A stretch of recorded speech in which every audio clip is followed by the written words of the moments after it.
Isa na namang jumbo oil price hike ang sasalubong sa ating mga motorista bukas. Ang detalye sa agenda report ni Lian Bustillos ng Abante, live nag-uulat mula sa Commonwealth Avenue sa Quezon City.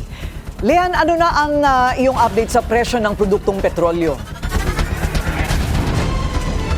Corina, tama ka. Muli nga magtataas ang presyo ng mga produktong petrolyo bukas, March 31, ayon sa ilang oil retailers. Sa abisong inalabas ng Petrogas at Unioil, tataas ng 12 pesos and 50 centavos kada litro ang diesel. 2 pesos and 50 centavos naman ang dagdag sa kanilang gasolina. Ang Sea Oil may dagdag din na 12 pesos and 50 centavos sa diesel at 2 pesos sa kerosene, habang walang pagbabago sa presyo ng kanilang gasolina. Samantala sa Shell naman ay may dagdag na 12 pesos and 90 centavos sa diesel, 2 pesos and 90 centavos kada litro sa gasolina at 2 pesos and 40 centavos sa kerosene.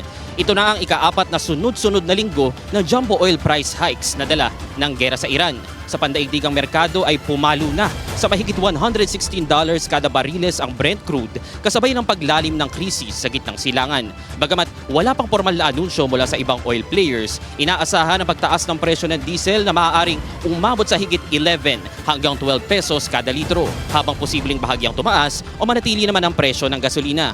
Babala ng ilang oil industry sources, maaaring umabot sa higit 140 pesos kada litro ang presyo ng diesel sa mga susunod na linggo.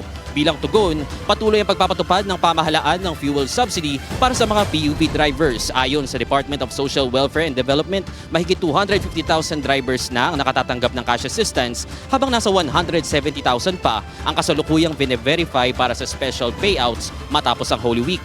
Patuloy din ang pamahalaan sa pakikipag-ugnayan sa mga kumpanya para mapigilan ang pagtaas ng presyo ng mga bilihin. Ayon sa Department of Trade and Industry, mananatiling walang pagtaas ng presyo ang mahigit 200 pangunahing bilihin hanggang April 16.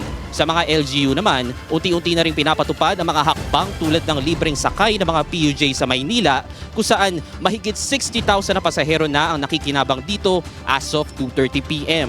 Tiniyak naman ni Pangulong Bongbong Marcos na sapat pa ang supply ng langis ng bansa hanggang katapusan ng Hunyo sa kabila ng pangamba sa pandaigdigang supply. Corina, narito ako ngayon sa Petron sa Commonwealth Avenue, kung saan makikita sa aking likuran na unti-unti na ang pagdagsa ng mga motorista upang magpakarga ng gasolina at diesel. Ayon sa ilang drivers na nakausap natin, habang wala pa raw formal na anunsyo mula sa ilang oil retailers, uunahan na raw nila upang makatipid. Dito sa Petron, sa Mapilcoa, ang presyo ng mga gasolina rito ay regular diesel, 115 pesos and 40 centavos. Premium diesel naman na 118 pesos and 40 centavos. Unleaded gas na 87 pesos and 50 centavos, habang ang premium gas naman dito ay nasa 89 pesos and 50 centavos. Balik sa iyo, Corina. Maraming salamat, Lian Bustillos ng Abante, nag-uulat ng live mula sa Commonwealth Avenue sa Quezon City. Manatiling nakatutok sa Bilyonaryo News Channel. Sumubaybay sa aming social media accounts at mag-subscribe sa aming YouTube channel para sa mga bago at eksklusibong balita.